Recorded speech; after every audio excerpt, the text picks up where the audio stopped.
shut up as he always does. We got Seth Roosevelt in the audience today. The girls go crazy. You hear that? Women love Seth. And I'm Kevin Haggerty. Not much love there. No, that's embarrassing. That's hurtful. Yeah. That ain't good. We're talking tonight about, we're going to track kind of the slow death of patriotism in America, or what I see as the slow death of patriotism in America. First, I wanted to take a second to thank you guys for supporting us on Amazon. You're going to GodLogicProject.com, clicking on the Amazon logo.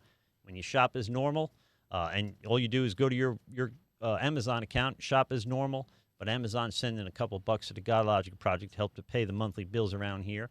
You could also now be a project partner by going to anchor.fm/GodLogic Project. It will take you to our audio podcast.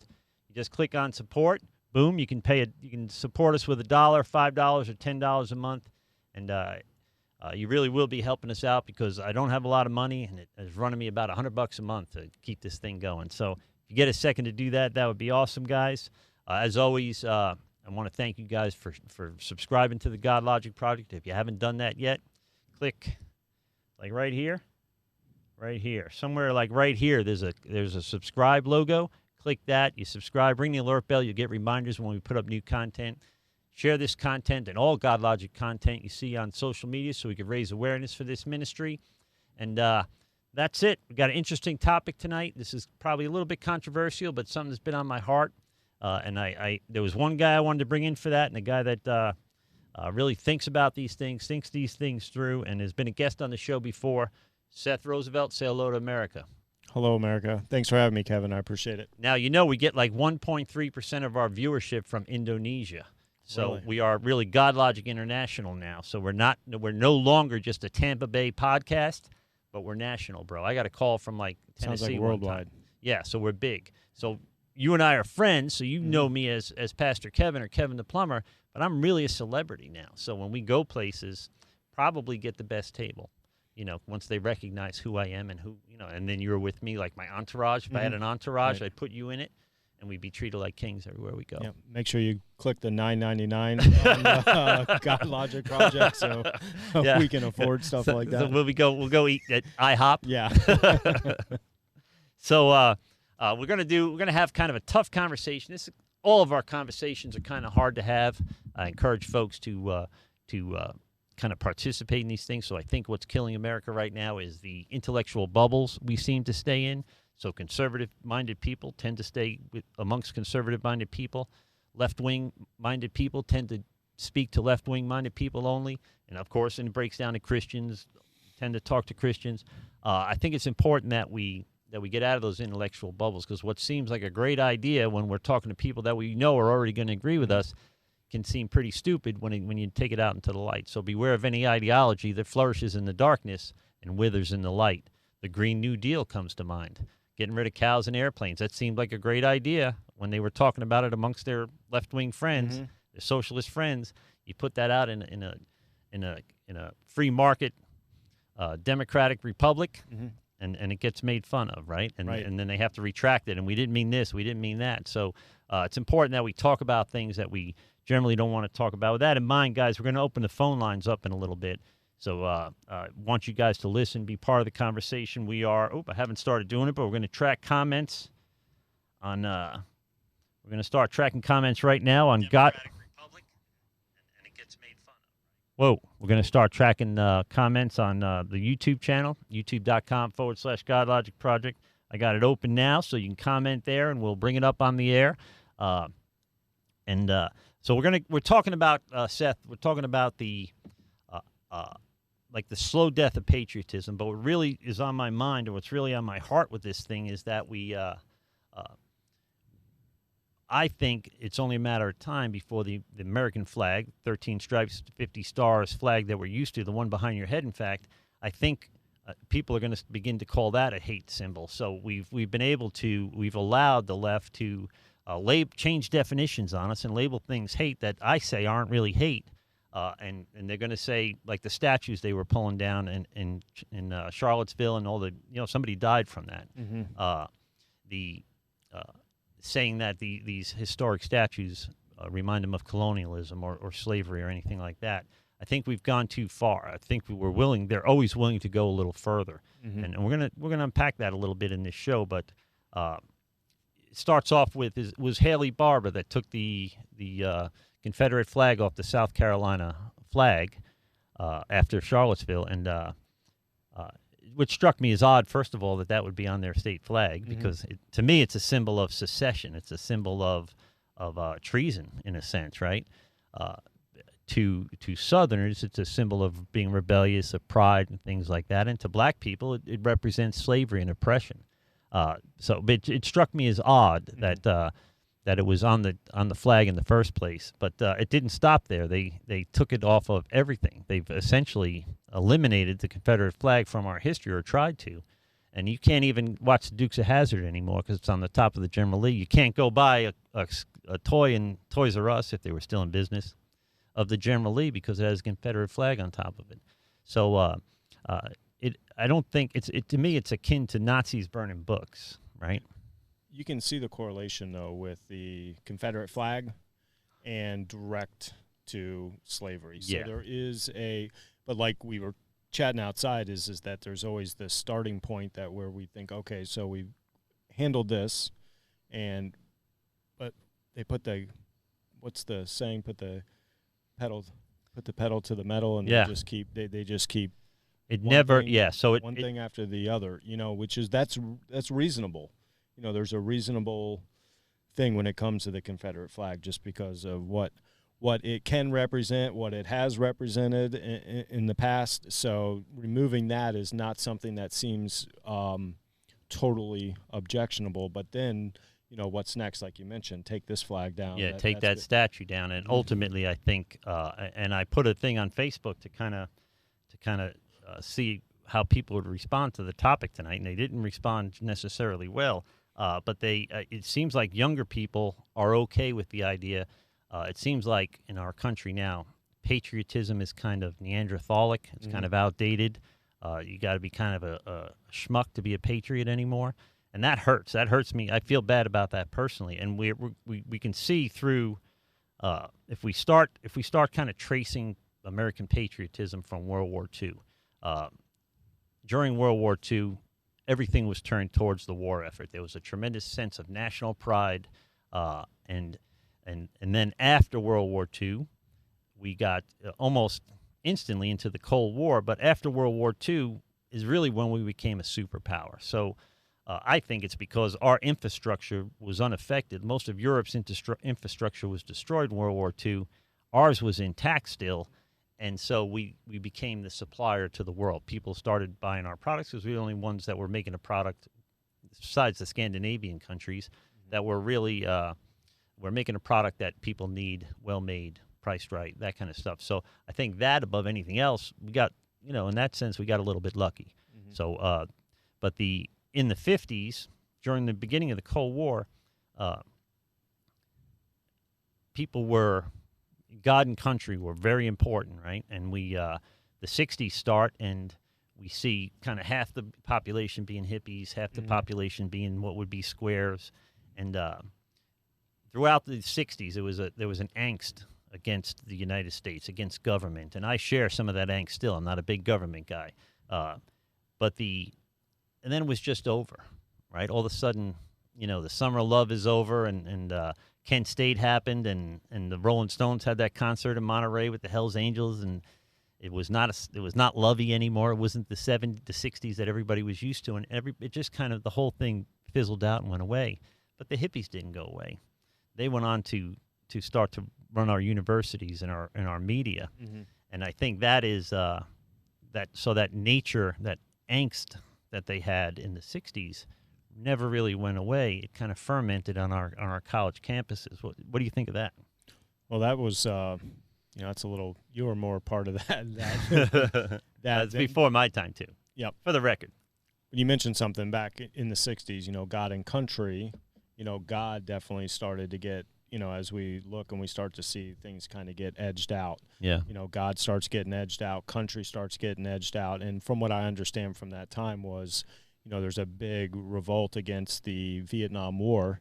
And, in the civil rights movement. There was a lot of angst, a lot going on. In the Vietnam War, which side you're on, whether that was right or wrong, what it was America trying to stop the spread of communism is what was going on there. And in that effort, a lot of like what you want to call the hippies and, they were on the other side, the peace and love. And at the same time, you have a group, you still were pushing with the group who, they saw what happened in World War II when a regime like that starts to take power and it starts to spread. And that's what we were trying to focus on. Let's stop that from. Yeah, we were being kind of interventionists. We were trying to stop the spread of communism. And we had a common enemy. So the Western world had a common enemy in the Soviet Union and China.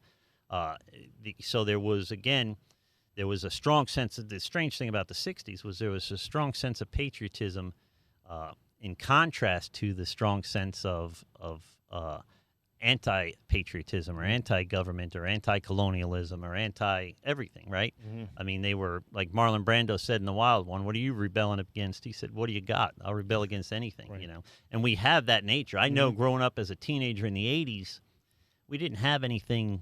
I mean, there was covert wars in Nicaragua, and we always thought maybe the war in Nicaragua would break out, and there was like Grenada. It was over in a couple of days, those types of things. But there was a pent-up angst. I remember as a hoodlum teenager, there was a pent-up angst against our government, against we were looking for something. We were looking for something to rebel against, and to me it was the whole punk rock scene and rebelling against everything and being antisocial. So we had the angst, but we didn't have the issue, right? There was no big thing that we could that we can protest. And the 80s, except for the commonality of the Cold War, right? Never knowing. When I was a kid, we didn't know if the Russians were going to, and the United States were going to destroy the world any given moment, So there was always that over our heads. So it was very profound, the fall of the Soviet Union and the tearing down of the Berlin Wall and all those things.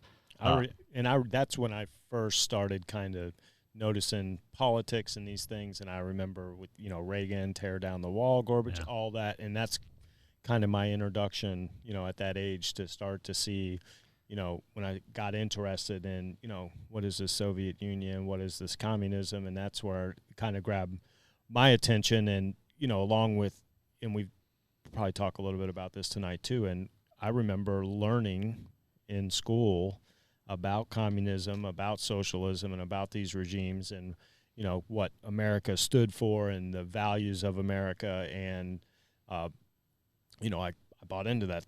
Bought into that. I realized kind of what we have here, and I'm able to even still see today, thankfully, that what America offers. Yeah. People are still trying to beat down our doors to get into America. Nobody's trying to sneak out, right? Yeah, everybody's trying to sneak in. So we're doing something right. But there's people, the world, our country really divides well into two parts now. It's people that think that the United States is mostly evil and people that think that the United States is mostly good. So we watch the Democratic debates, and all we hear about is how bad, how terrible the United States is, how bad capitalism is, how unfair the free market is. And then you watch a Trump rally, and we've had this conversation. I'm not a big Trump fan, but I'm rooting for the guy. He's doing a good job, and he's got the whole world against him, which makes me want to root for the guy, And he's a jerk, and I like that. So but you watch his rallies, and they are patriot fests. So I think the divide, and this is kind of what we're going to talk about, but I think the divide isn't so much in color, and I always blame everything on socioeconomic classes. We can blame it on the different religions, believers and unbelievers. But I think at the end of the day, the big divide we have in this country has to go with, is patriotism good or is patriotism bad? Is America good or is America bad? Are we a bad country? I think that the left looks at the United States as a unique fixer-upper opportunity, that this is a great country, but we just got to clean it up and give it some curb appeal and give it some world appeal, and we'll be a better country. Now, we're going to talk a little bit. We're going to build into that the Obama era. We're going to talk about Obama and how I think Obama looked at the United States, and Trump is being the direct result of Obama's looking at the United States as a negative thing. But we went all through the 80s, even the 90s. Nothing really big going on. September 11th, 2001, everything changes. And we could, I know now, these, 20 years, 19 years later, that September 11th, 2001 was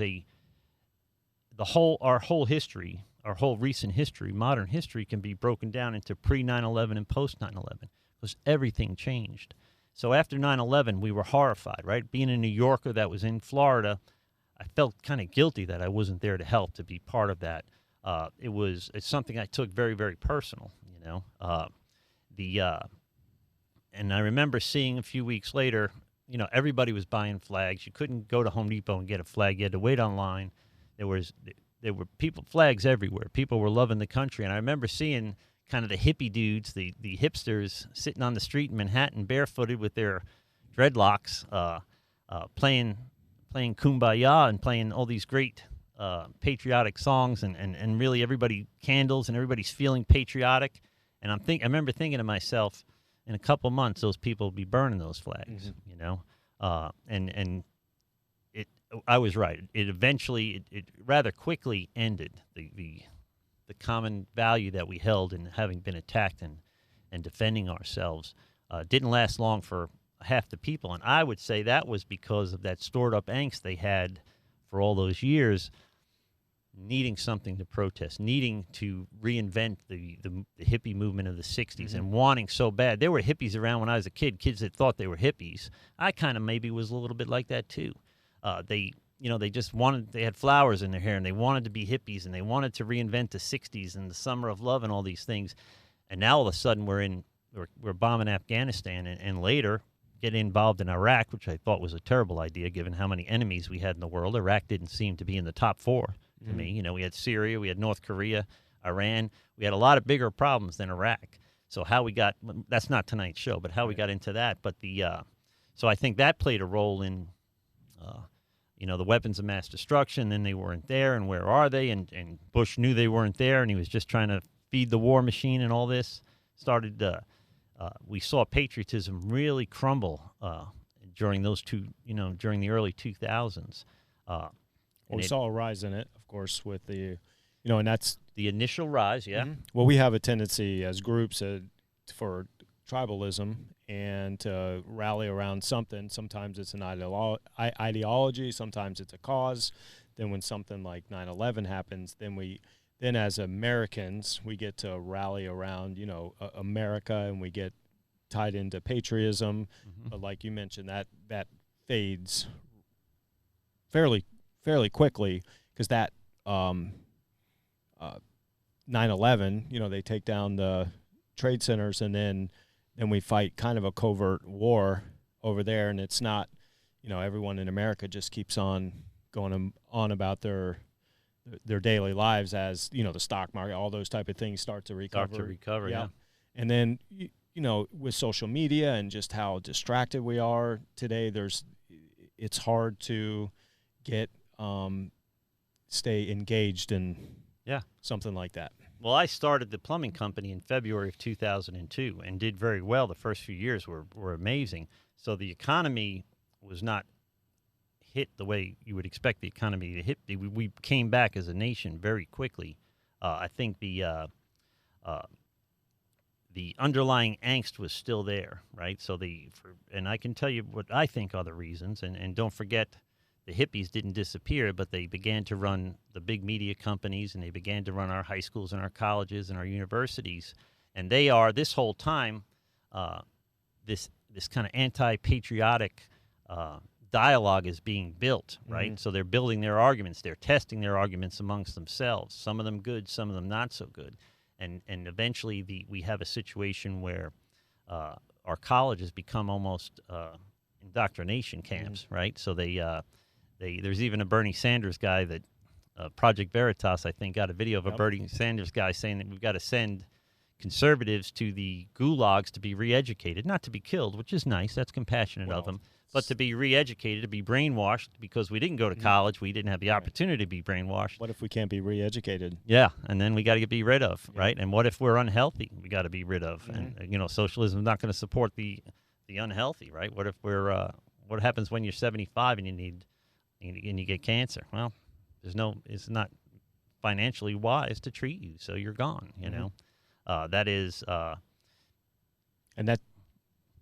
Glad you brought up this point. So if we look at our two leading Democrats that are running in the primaries right now, we have Sleepy Joe. Two 80-year-olds. Yeah. Two 80-year-old millionaire white guys. Yep. You have Joe, who really can't put a coherent sentence together.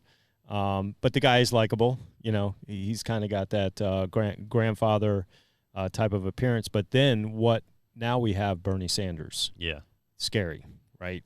So we go from this, in my opinion, this is a result of what has happened in our schools and what they've, what has been taught. And now we have, and it's mostly young people who are rallying behind Bernie Sanders, mostly people who haven't. That's why they want 16-year-olds to vote, because they don't know any better. Yep. People who haven't had jobs, people who really haven't sacrificed too much, it's easy to put an ideology on somebody that doesn't have much skin in the game so far. Yeah, and they're 25 or 30 years old, and they haven't built a career. They haven't built their own family. In a lot of cases, they're still living with their family or still being financially supported by their family. They're sharing residences with other millennials because they're not generating the kind of income it takes to build a life for yourself. But I will tell you this, that if they were taught in school and that socialism and communism has killed more people in the 20th century than any other ideology at all, and how horrible it is and what it actually does, then you would not have this backing behind Bernie Sanders right now. So it's a direct result of what misinformation. Yep. I mean, it is. I wonder when people get an economics degree and they're socialists if they just skip the 20th century.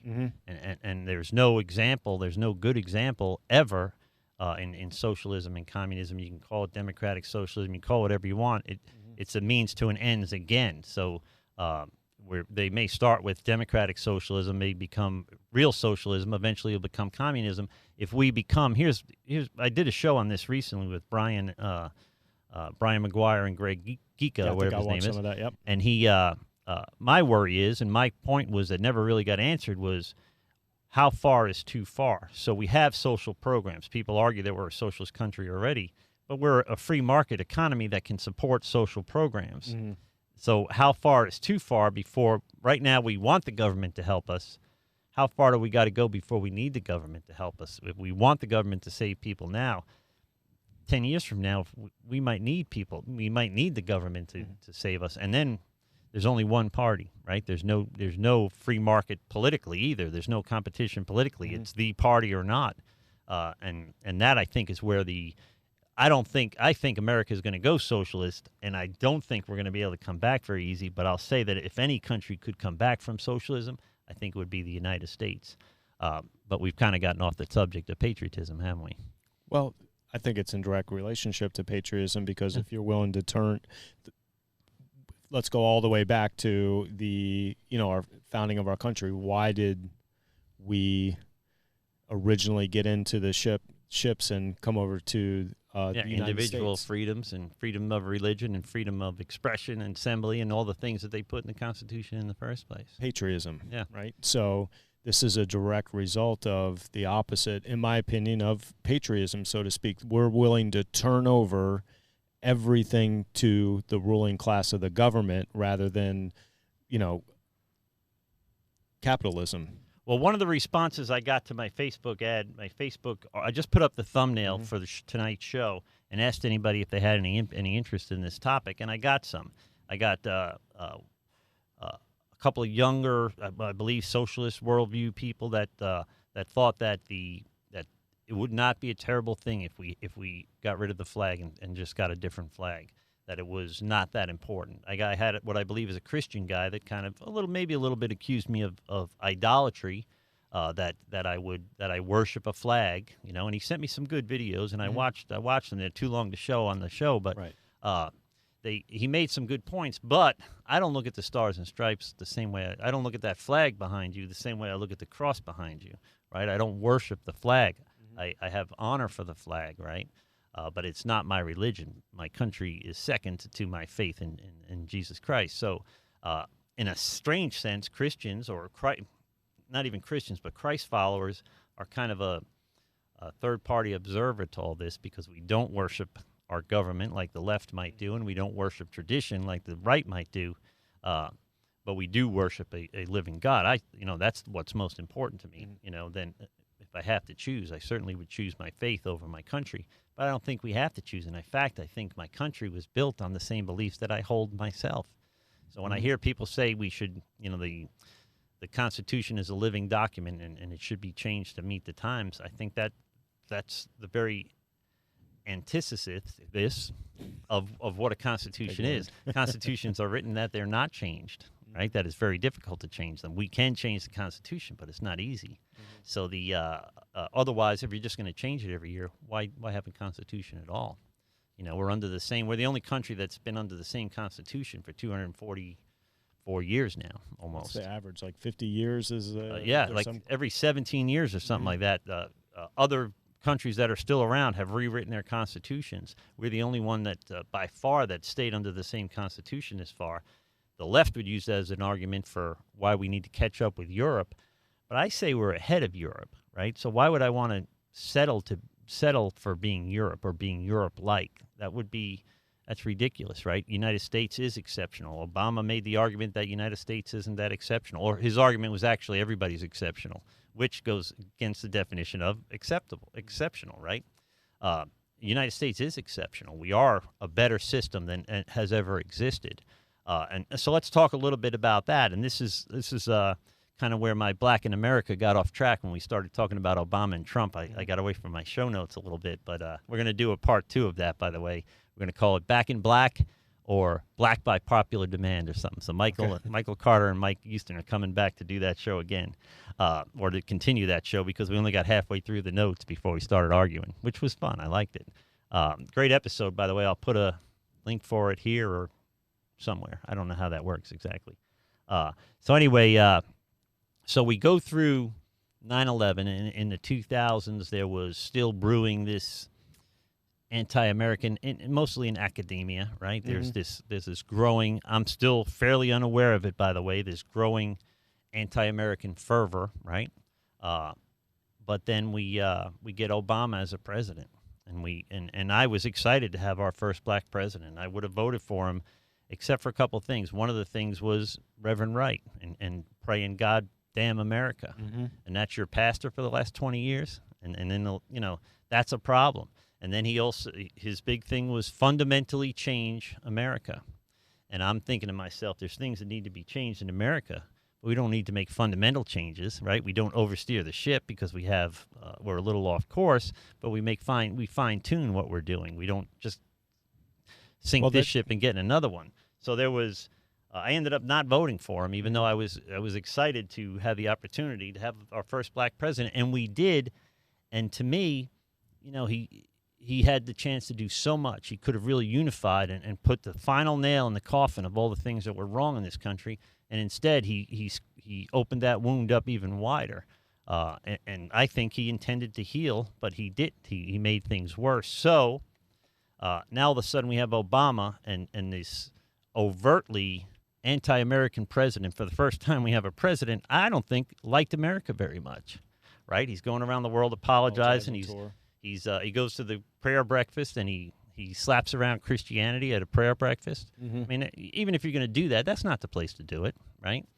So he is almost anti-American, anti-Christian, and I'm not the only one feeling this way because we see the rise of the Tea Party. What did you think of the Tea Party when they kind of hit the scene? Well, I thought the Tea Party was in defense of the ideology that was coming across. Like, the problem is that the left, they want to re-steer the ship, but they don't want to turn it 1 or 2 degrees. They want to turn the ship, 50, 180, they want to turn it. And you know what, when you turn the ship that much, you might not like where you end up. Yeah.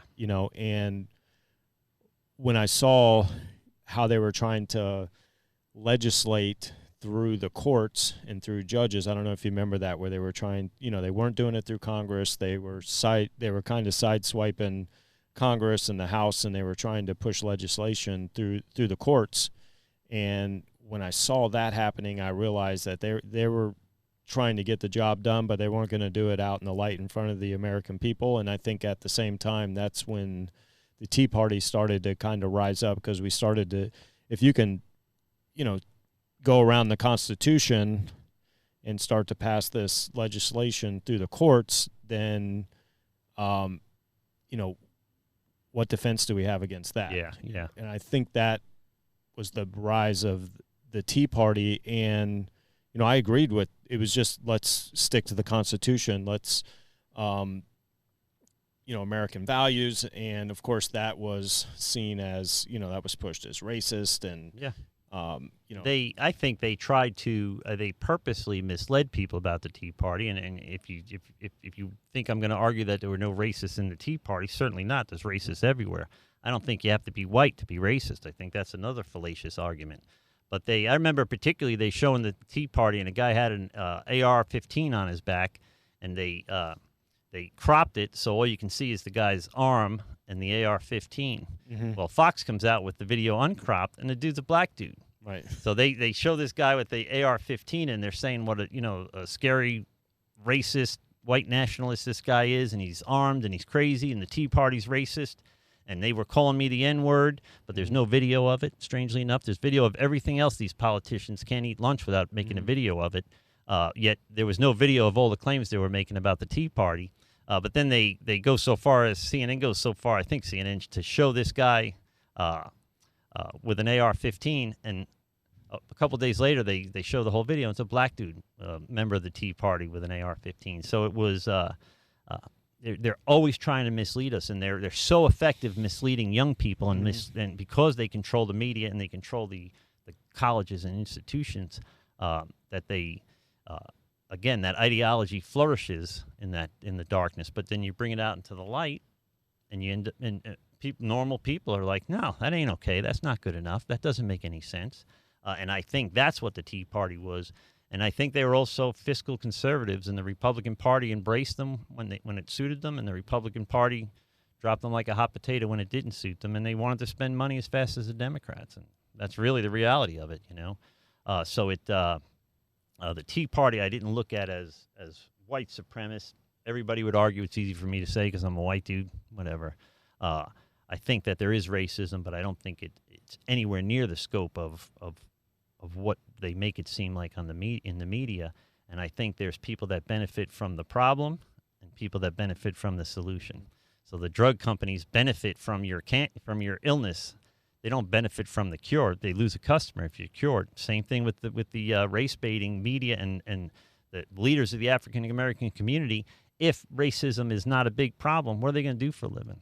Teach in a high school, right? When they could be on CNN every night, being famous and writing books and making millions. They need race to be a problem in America for their whole careers, to really literally to feather their nest. So they never want these problems solved. They benefit from the problem, not the solution.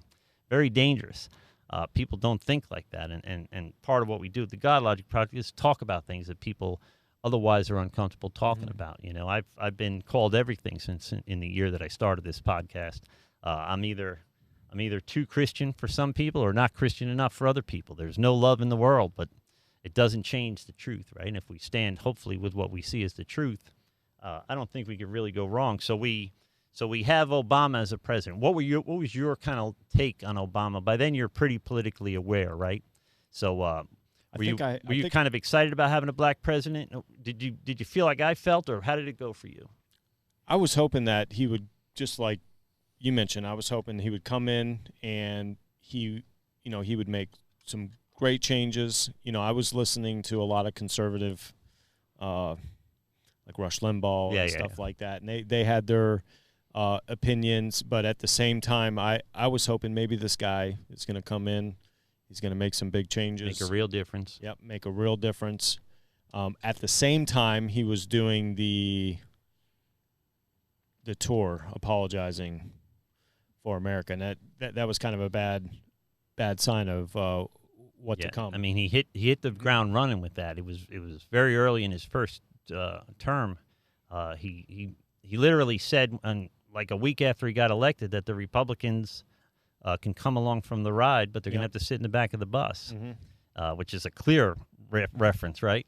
But that is, all of a sudden I'm thinking to myself, what the heck happened? You go from so hopeful to the things that I feared prior to him being elected, you never think these things could happen in America, but they can happen anywhere, you know. So when in 2013 or 2012 and 2013, we had the IRS. Obama had the IRS going after them, 501(c)(3)s. Yeah, weaponizing conservative 501(c)(3)s, and they got caught and apologized, and everybody just left it alone. And I'm shocked that just happened.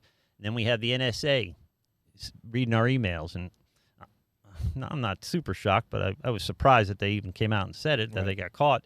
And again, I'm one of the Snowden, right? Yeah, so I'm one of the guys that thought, well, read my emails. My emails suck. You're not going to get much interesting stuff out of my emails. It's about plumbing.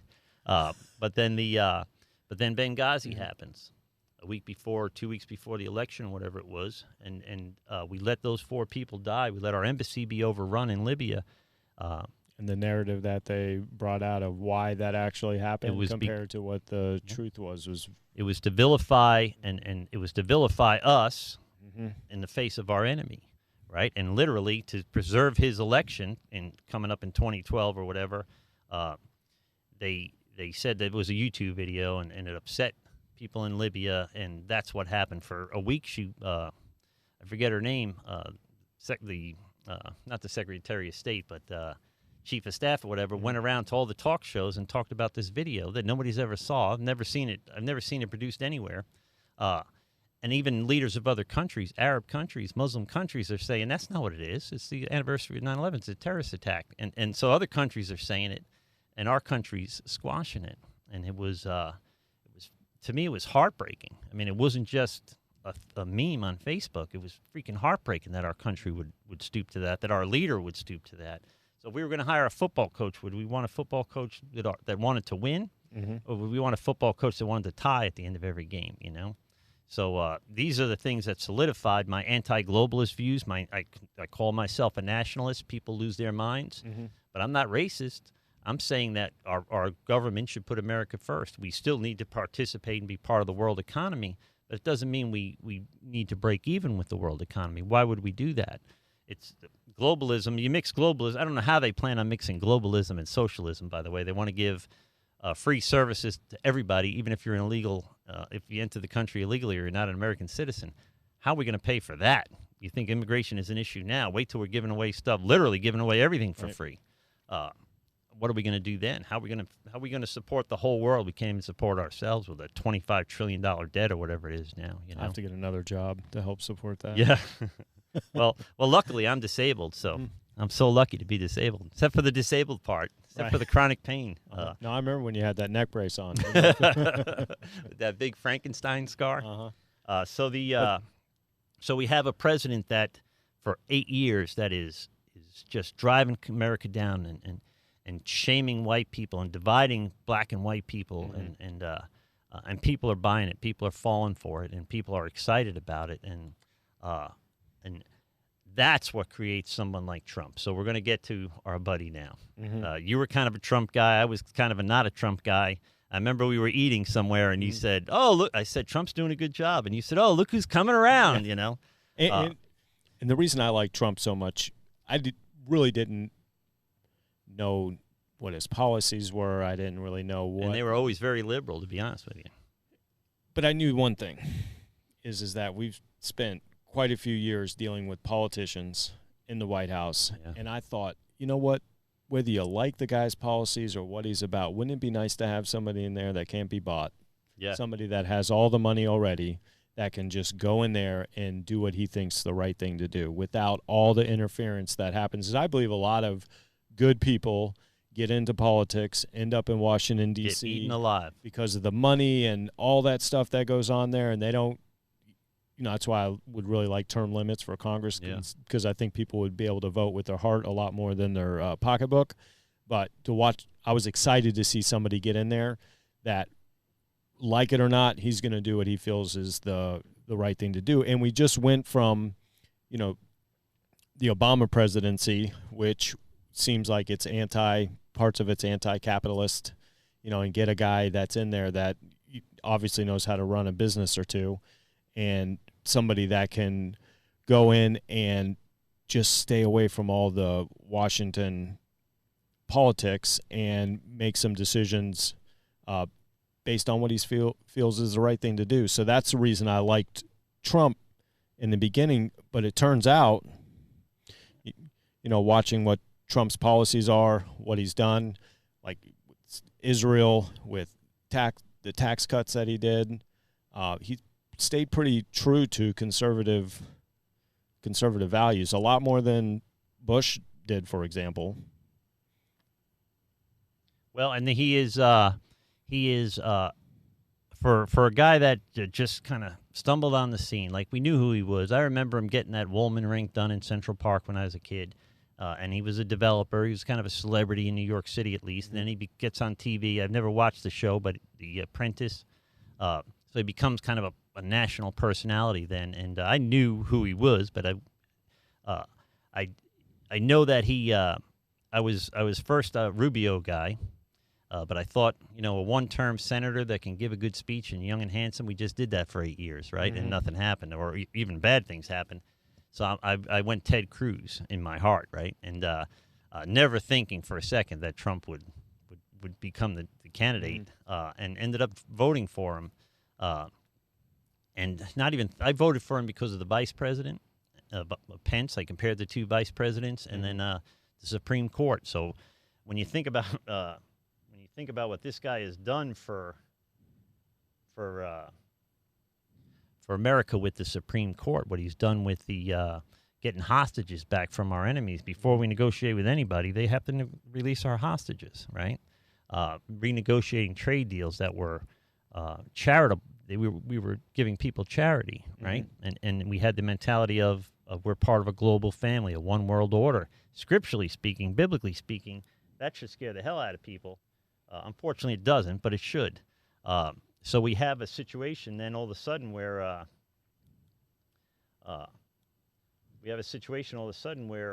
this guy's getting stuff done that other guys weren't getting done for. If you consider 8 years of Obama, 8 years of Bush, and 8 years of Clinton, that's 24 years. These professional politicians couldn't get or wouldn't get this stuff done. Mm-hmm. He comes in and starts getting stuff done left and right. And the bottom line is they could have done it.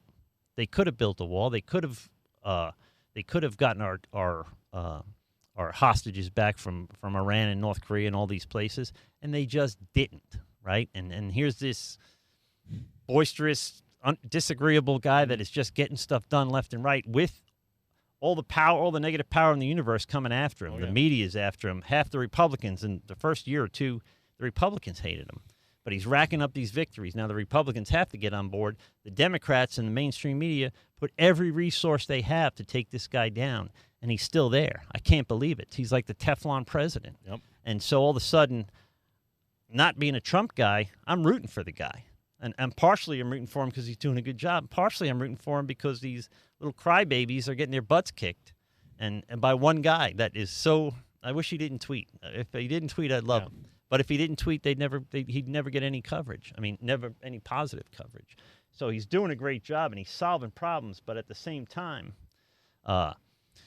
it's surprising to me that he's the president, and still. And I want him to win again now. Who's our choice, Bernie or Joe Biden? I love Joe Biden personally, but he's past his prime. He's a confused 80-year-old man. He can't be president, It just can't. Plus he has that Ukraine thing over his head. That's going to come to fruition at some point, I think. And I think they're already working on that. So I think they're coming after him with both barrels on that. When Trump is a lame duck, and he will be a lame duck president, he's going to get reelected. When that happens, there's nothing left restraining him. You think he was being restrained? You think he was unrestrained the first 4 years? Where do you see him with the next 4 years, and probably maybe a Republican Congress that will finally support him, right? So we no longer have half the Republicans hating the guy. Half of Fox News kind of hates him still, but Kraudheimer passed away, and what's his name? Chris Wallace is still there. But they fired Shepard Smith, which was an anti-Trump guy on Fox.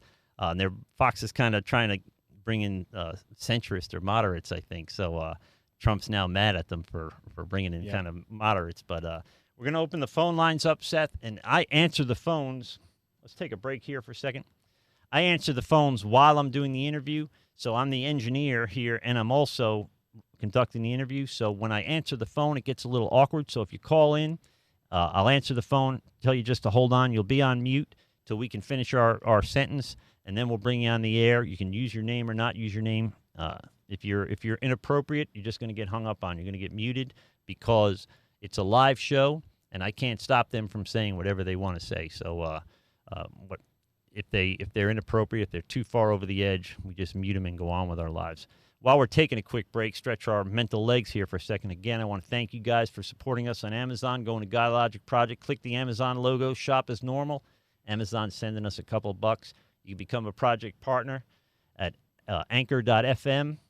You click on the support button right there. Let me show you how to do it. You click on that, and you can support the GodLogic Project for $1, $5, or $10, depending. And it's not a lot of money, but it is a lot of help to us. It doesn't take a lot of money to do this, but God forbid equipment starts to begin to need replaced. I don't have the money to replace it like I had the money to buy it all in the first place. So we've got to consider that I'm going to need support. So I thank you guys for doing that. I ask you guys to kind of contribute through paypal.me/GodLogic Project. A few people have decided just to send $40, help me keep this thing going. And a big thing for the GodLogic Project is that you subscribe to the content on YouTube. You share our stuff on social media when you see it. Even if you don't agree with what it says, if it's a conversation starter, and we can get people kind of talking about these things civilly, it's getting some civil discourse going. That's kind of the goal here. And finally, the main thing we do is try to help people here. So if you have somebody, if you watch the show, we do a lot of recovery episodes. If you have somebody struggling with addiction, any kind of debilitating obsession at all, I have some resources and I can help. May not do it myself personally, but I'll steer you to the people that can. Message me at godlogicproject.com. If you want to be a guest on the show, you can message me there as well. If you got a story to tell that we can build a podcast around, I'll be glad to talk to you. And you don't have to be a conservative. You don't have to agree with me to be a guest on the show. And if you watch the show, you know I have all sorts of folks on here and give them plenty of time to make their case, whether I agree with them or not. But if I can help you guys in any way, spiritually, recovery-wise, a big part of what the GodLogic Project does, feel free to message me, godlogicproject.com. Just send me a message. I'll get with you, and we'll see what we can do to help you or your family member out. We do it all the time. It's kind of how I spend most of my time these days. Real quick thing to add here. Kevin has a really good ministry going on here, and if you want to support that, it is really easy. I went to GodLogic.com, clicked onto that Amazon link. It opened up the app on my phone where I order everything from Amazon. So if you order from Amazon a lot like I do, it's a one extra step, and it does help. It's only a little bit of money, to be honest, but it does help because me on a limited income, I still have to come up with the bills for the GodLogic Project every month out of my own pocket. So, I'd love to get to the point where we're supporting this thing is supporting itself. And maybe with a little left over in case we have to replace expensive equipment. Right now, I need an air condition, and I don't have the money for it. It's going to take me months to save up $600. It's going to be hard with kids and stuff. So if you find it on your heart to help us out with that, we'll keep going. We'll keep plugging along. And a lot of the money, we're by the way talking right now about going 501(c) with the GodLogic Project. So in the meantime, any extra money we have, any of my extra money I have. A lot of times I'll just put up cash to get people in treatment or help them out any way I can. You guys that know me, follow me on Facebook, I do that all the time. So we're not trying to get rich, but we're trying to make a difference, and that's kind of what the GodLogic Project, that's what I envisioned when I started this insanity. I don't know. I couldn't stand myself on video. I can't stand the sound of my voice, so I decided to start a podcast in retirement. I don't know how that ever made sense, but again, thank you guys, of course, for all your support. So we have... the phone line's open. Feel free to call in, and then we're going to talk about. The phone number's not on the screen, so I'll put Seth on the screen while I put the phone number back. So how do you think? How do you think Trump got to be president? And do you agree with me that the real problem isn't race or economics as much as it is patriotism or not patriotism? Talk a little bit about that, and I'll get the number on the screen. There's a couple factors that got Trump into office. A lot of it is I think the politically correctness was being pushed so hard. Yeah. But I think a lot of what got Trump into office was a referendum against Hillary Clinton. I think that, it was her turn to be the Democratic nominee, and she took that turn, and a lot of people a lot of Democrats did not come out to vote for Hillary Clinton, and I think that has a lot to do why we have President Trump. I mean, there's quite a few. I mean, there's other factors, but I think that has a lot to do with it. A lot of people just did not like Hillary Clinton. They did not like her enough to, there was no Democrat. way I was voting for her. No way. I would not vote for the first time since I quit drinking and drugging and being a criminal 30 years ago, 31 years ago now. For the first time, I was not going to vote in a national election. And I was originally a Democrat. I voted for Clinton. I voted for Gore. I was glad Bush was president after 9/11. But I slowly but surely, became a little more leaning to the right. And then the left just left town, man. They're so far left now, it's insanity.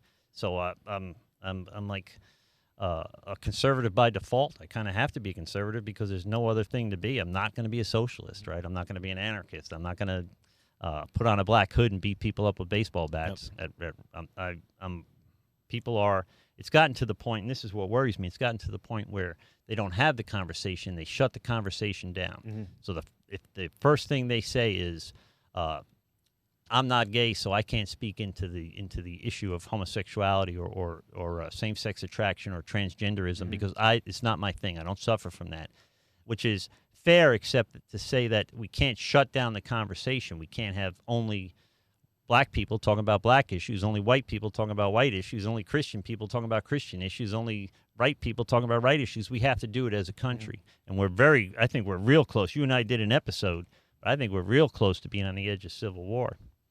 I remember we did the episode with my buddy getting loose, getting lit over there in the corner. That was like a 3-hour podcast. We got to do another one of those. I thought you guys were playing tennis. I just sat here like this. He was a handful. He's awesome. He's a good friend of mine. He's a good dude, but he and I dig that conspiracy theory stuff. I'll be honest with you. And I think to go back to the Trump question, Trump also broke through this media narrative that has been playing for the whole time that Obama was in office, where conservative thought, anything, you're racist, and Trump broke through that. Trump's like, I don't care if you call me a racist. Right. So you ask the average politician, Mark Rubio or somebody like that, for example, and they call them a racist or a homophobe or against women. Right away, they're trying to defend their position, and they spend most of their time trying to explain why they're not. And on the defensive. Trump, just the old sales thing. He acknowledged it and then just ignored it and went right, okay, and then went right into it. And I think with pushing that narrative and pushing past the narrative that we've been hearing for 8-12 years, and being able to get that out into the public is what really got a lot of conservatives and got a lot of energy behind them. And again, I can't state it enough. Hillary Clinton is what really helped Trump become president. She was so twisted. I knew she was finished when she said basket of deplorables. When she said that is so elitist, so smug, so arrogant, and half the country falls into that basket, right? So what she's talking about is if you're not from the East Coast, the West Coast, or living along the Great Lakes in a major city, you're a deplorable, right? She sunk her own ship. She did it to herself. I knew it was over. I mean, I was stunned when she said that. Isn't that an interesting position that the Democrats have taken now against? They used to be behind the workers, behind the working class, and now the Republicans are. And now they're these ideologues who look at the working people as deplorable. It's just a total switch. And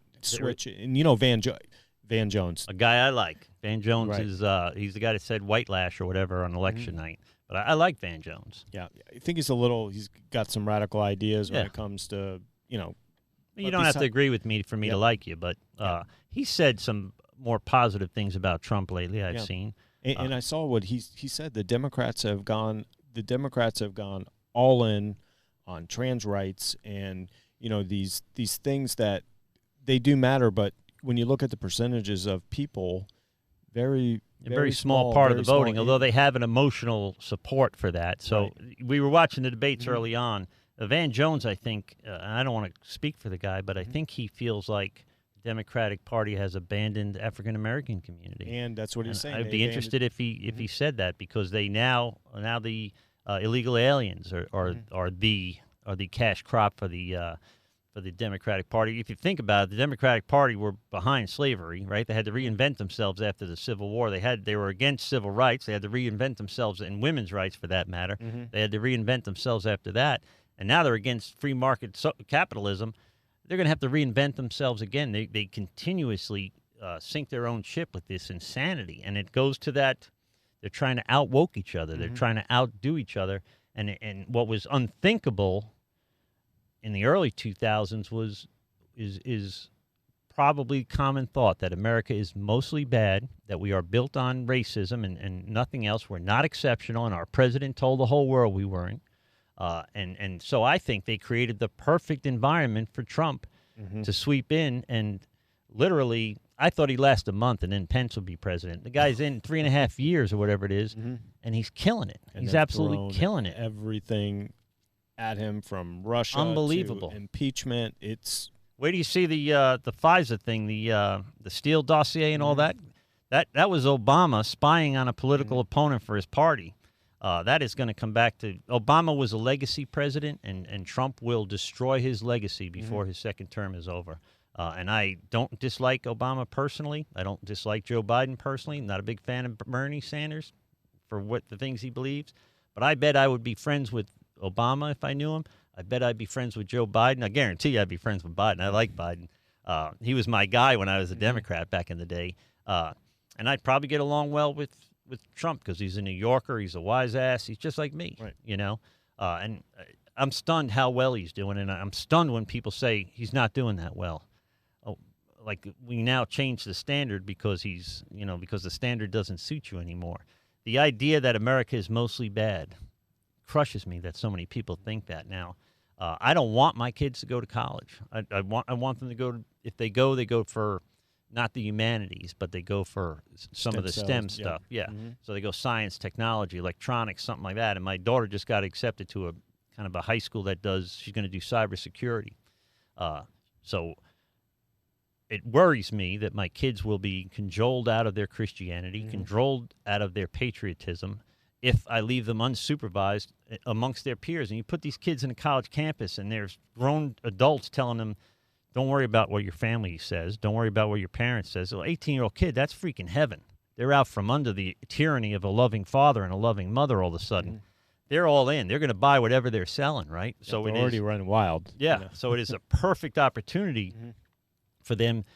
When a kid first goes to college, they first feel like an adult. This is a perfect opportunity to manipulate and exploit them. And that's exactly what's happening. They put Greta Thunberg up as the voice of global warming, and then when people push back on the poor kid, they say you're attacking a disabled kid.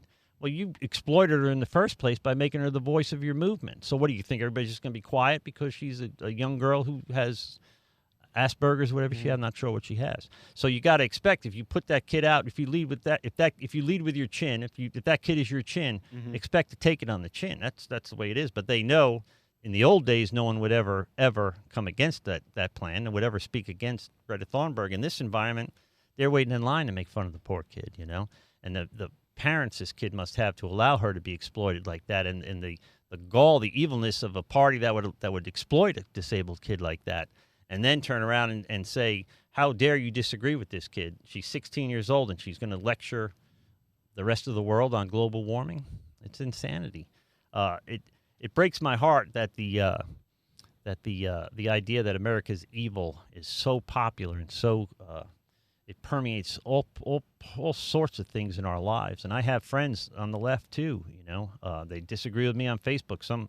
Every time I do one of these episodes, by the way, Seth, I lose subscribers. So I don't know how many socialist friends I have, right.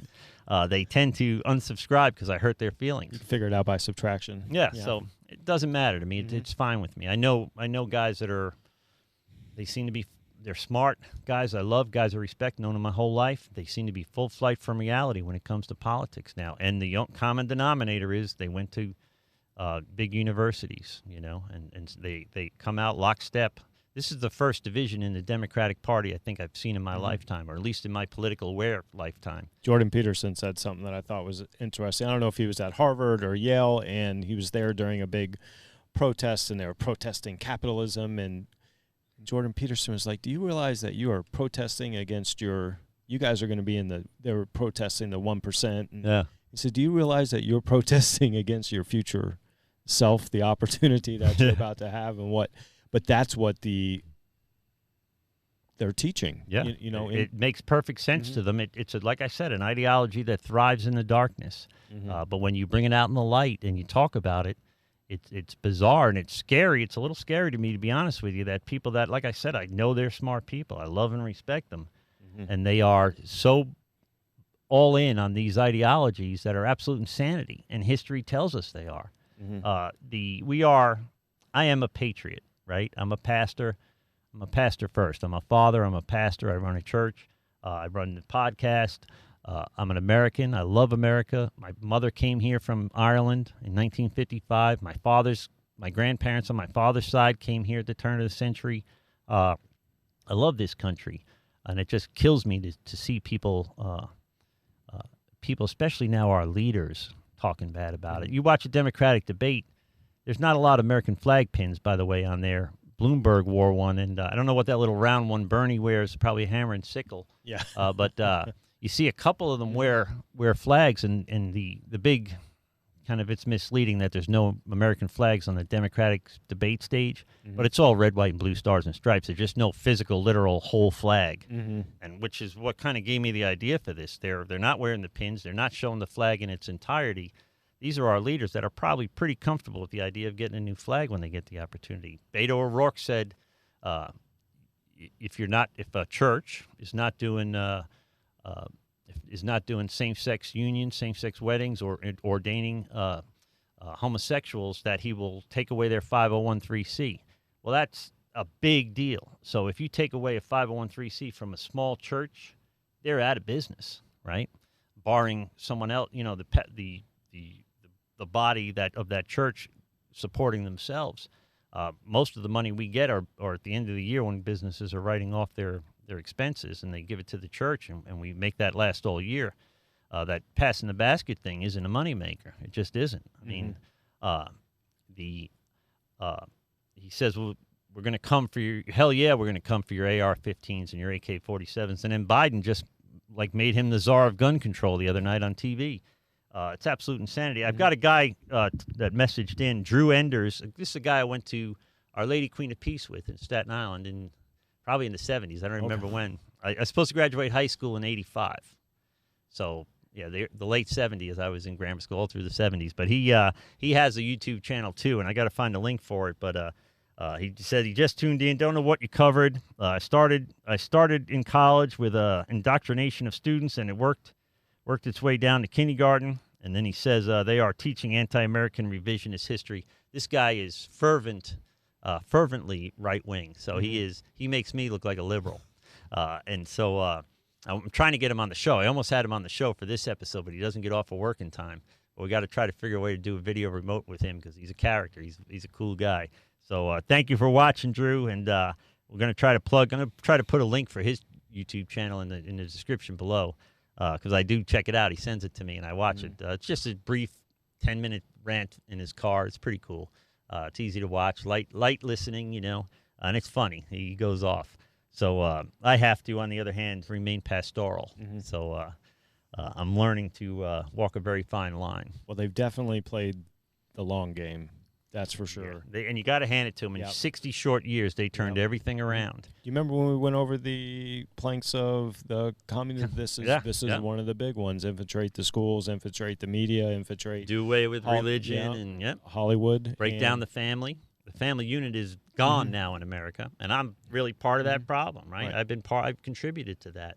Well, you take God out, then it goes from individualism, having to collectivism, right? Yeah. And collect what's good for the takes a village, coexist. Yes. The coexist movement really will become one day the one world religion that it seems Pope Francis is kind of a fan of, right? So I'm not against all religions getting along, but I'm against all religions forming one religion, right? So in that sense, a Christian can't be okay with that. And I divide people up, to be honest with you. I divide them up between Christian and Christ follower because there's a very big difference. You check a box on the census that you're a Christian is one thing, but do you try to live scripturally? Do you try to follow Christ in your in your living. Most people, the truth is no. So I'm interested to see. I wanted to hear your opinion on how Trump got in here. I think it all has to do with Obama. I think Obama opened the door wide open for a guy like Trump. I think he's a necessary interruption to our political system, which is so power-hungry and broken it isn't funny. But we see a push now on the Democratic Party to move even further left. So I think they picked Joe Biden as their candidate 6 months ago. I think Bernie's about to get screwed again, and I don't think it's going to end the way it did in 2016, where all of a sudden all the Bernie bros become Hillary people. I think they're going to raise hell. I think there's going to be some violence associated with it. I think we're teetering on the edge of civil war. I think people are so angry with people like me and people like you that they will. Angry at me? Yeah, they're angry at you because you're conservative. They're angry at me because I'm a pastor. They're coming after us, right? And I think what they don't realize is there's so many people that hold our worldview that aren't going to go after them, but they're going to be ready when they get here, right? And it's going to get ugly quick. So just because they're not on conservatives aren't on CNN marching around with cardboard signs on stickball bats, doesn't mean they're not going to defend themselves when they get here. Why does Antifa only exist in non-Second Amendment states, right? You never see that shit in Texas and Florida. No, you'll never see Antifa run up and try to punch some people here in Florida. If you have a mask on and a stickball bat in your hand, I'm shooting you. Yes. I'll take my chances with the legal I'm gonna system. Stand my ground. Yeah. So that stuff doesn't happen here. And back to what Bernie is getting screwed because your Wall Street Democrats, your Democrats that run and own businesses, they know what's going to happen. If Bernie gets into office, they're going to lose. The stock market's going to lose. It's going to you think coronavirus did something to the stock market? Let Bernie Sanders get into office and watch what happens. And so they like the idea. The left likes the idea of socialism, but I don't think they are all about revolution. Yeah. No. And what they're trying to do at the end of the day, they're trying to buy votes. So they make fun of Bloomberg buying the election, but at least he's buying the election with his own money. Yep. Everybody else is buying the election with our money. And they are committed to the power of it, right? They're not committed to the ideology so much, and you're going to see Bernie get screwed because of that. And I hope he gets screwed every time, and everybody that follows him that's a socialist gets screwed. I don't think it's going to happen. I think we're going to end up socialist for a season or two.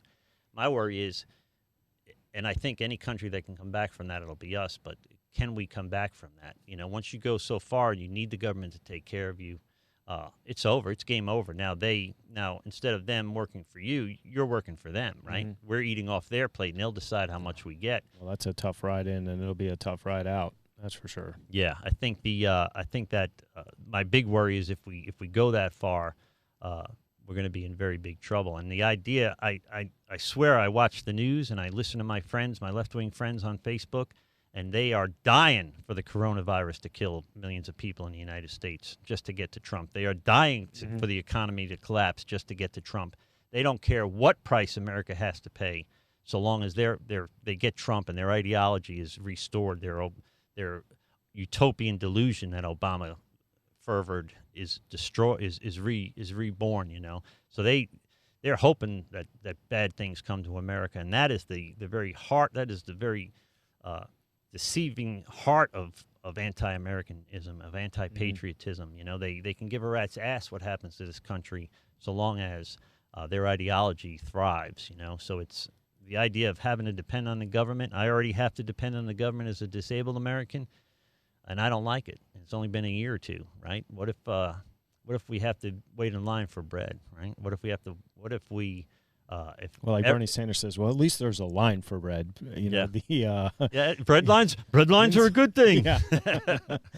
When everyone's poor, there is no bread lines. And he talked about Cuba and Fidel Castro fixing the illiteracy rate in Cuba. Well, they were highly illiterate, so he had to do it because he had to sell them on the idea of socialism. What's easier to do? Teach them to read about socialism and brainwash them that way? So his intent is, what he did was a good thing, but Castro's intent was to educate these people on socialism. He needed them to be able to read to do that. So he didn't do it because he didn't want them to be illiterate. excuse me, he did it because he wanted to control their minds. Mm-hmm. So it's it's horrifying.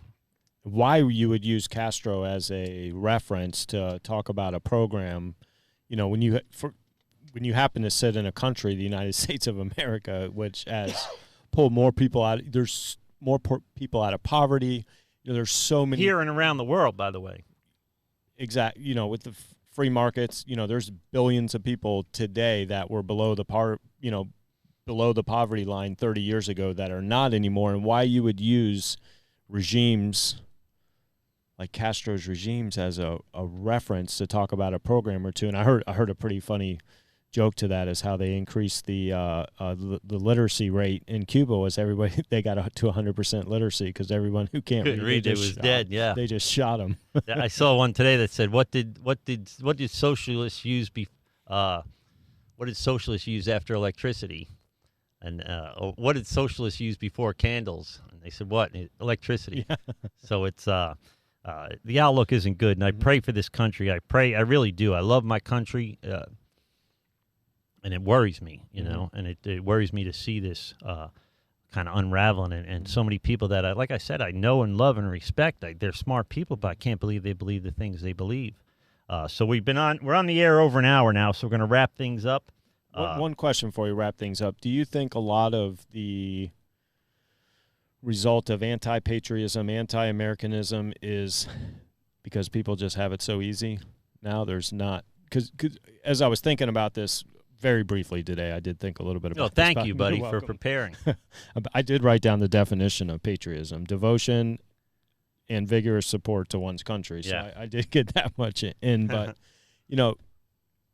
there's the thought, at least in my mind, that when things just start coming easy and things are not tough and not hard, and I know both myself and you have had some pretty difficult and hard times, and that kind of, and when you're able to have difficult and hard times, we're sitting in your podcast studio, which electricity and air conditioning is pimp, it's nice stuff. Yeah, it's really nice. And there was times in each one of our lives where something like this didn't seem accessible or it was going to happen. I was almost homeless in the last 10 years. I mean, and I've been there as well, so I think a lot of what I kind of get into this and where I get, I don't know if you'd say emotional, but I get intellectually stimulated by this type of stuff is because I know the opportunity that America offers. And I also understand and know the history of America from beginning till today. And I have a really good understanding of what type of opportunity that America offers compared to the past and compared to other countries. And that's what really cements my patriotism, and that's what also would cement if something were to happen in America. I mean, I'm getting older; I'd probably be pretty useless. But where I would go to war, where there's hills we're going to die on. There's certain hills that people will die on. Mm-hmm. So the idea that socialism is just going to sweep through America and no one's going to resist it, they're just going to come door to door and take people's guns and nobody's going to get hurt. Mm-hmm. It's a utopian delusion. Scripture tells us, by the way, that he sets a strong delusion on people that they wouldn't believe. And that scares the hell out of me because that's what I see, right? So these people, like I said, are good. They're good people. I mean, they are generally good people, but they are so misinformed and so indoctrinated into a broken worldview that they never step out of it. There are very few who are going to step out of it. So it worries me. It worries me as a father. It worries me as a pastor and as a friend to all these people, right? So a lot of stuff we just covered today. Go ahead.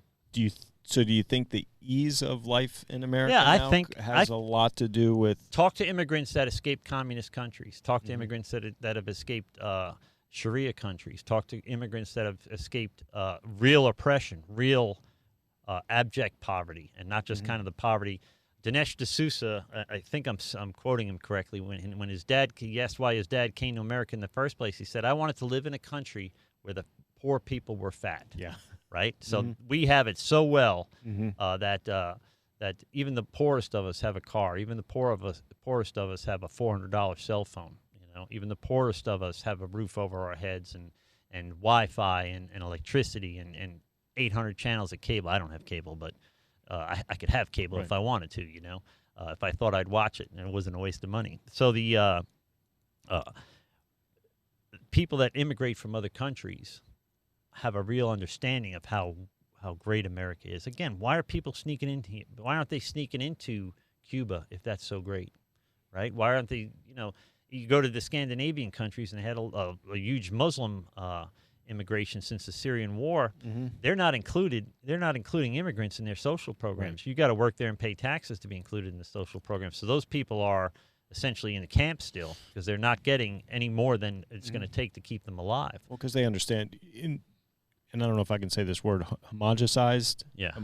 Those are those people are all they're homogenous culture, unlike us. Yeah, same culture, same background. Everybody's kind of on the same. They have the same family values. They have the same worldview. They share this common, for the most part, a common work ethic. Mm-hmm. Why do you think Scandinavian people come to America and excel? Mm-hmm. Right? Because they have the work ethic that suits them well in the American economy. And why immigrants that don't have that work ethic don't do well. I mean, the truth is, say what you want about Mexicans, but they have a strong family unit, right? They sacrifice. They don't increase their lifestyle every time their income increases. They are doing everything it takes to excel. The traditional people of Arab immigrants that open up 7-Elevens that get so much grief. Mm-hmm. They sacrifice like an American wouldn't, like most Americans wouldn't, to get to do that well. Mm-hmm. And I had them as customers. They lived in nice houses. They owned 4 or 5 7-Elevens. They would get that one successful, save their money, open another one, bring in another family member to run that one. I mean, they made the sacrifices that Americans won't make, so they should be applauded. I mean, we need immigrants. They're doing well. What we don't need is illegal immigration or unlimited, untethered immigration, and we certainly can't pay for social programs for the entire world. It's a delusion. It's I don't know why they think that would work. I really don't. And I'm a plumber, and I don't think it'll work. So, you think an economist would kind of be onto that, or somebody, if you majored in, 17th century interpretive dance, you're not going to understand. But if you majored in economics or political science, right, you should know these things. They're very selective of what they teach these kids now. And with a goal in mind, with an objective in mind. And by the way, it mirrors eschatology, the end times. Scripturally, it mirrors it very well. And it's so, as somebody that studies Scripture a lot, it's scary. I mean, I know it's going to be great when I go to heaven, but I don't want to go there today. Right. I hope I'm a mid-trib guy, but the way things are going, I'm kind of like, man, I wish it was pre-trib. I wish I go before, Christians go before all these terrible things happen. But I think we're here for half of it. So anyway, that's our show tonight, guys. Love you. Thank you for watching. Again, always thank you for supporting the GodLogic Project. Please subscribe. If you give it a thumbs up or a thumbs down, but if you give it a thumbs down, leave a comment so we can have a little discourse on what you agree or disagree with. I'm willing to answer all the questions that I see on that thread. Thanks for supporting us on the Amazon. Thanks for becoming project partners at Anchor.fm. What else? Share, like, subscribe, comment. We got to build awareness. Not only just build this thing financially so it supports itself, but we're going to do that by building awareness. So if you haven't subscribed yet, please do it. Encourage other people to do the same. If no one's told you they love you today, God loves you. So do I. Receive that. Be blessed. And we'll speak soon. Oh, wait. I was about to play the outro music, but first I got to show you the next episode. The next episode, Keep and Bear Arms, Wednesday, 3/11, 7 p.m., live on YouTube. Tune in, be part of the Second Amendment debate. I got a Second Amendment lawyer. I got an NRA instructor, and I'm still hoping to find somebody that is for gun control, that think we'd be better off without guns than with guns. So if that's your position and you are local to the Tampa Bay area, you'd like to be on the show, message me, GodLogicProject.com. Again, nobody told you they love you today. God loves you, so do I. Receive that. Be blessed. Thank you, Seth Roosevelt. Thanks for having me. See you next week. Hello, God bless, and welcome. I'm Kevin Haggerty, and this is the GodLogic Project. Shut up, Kevin.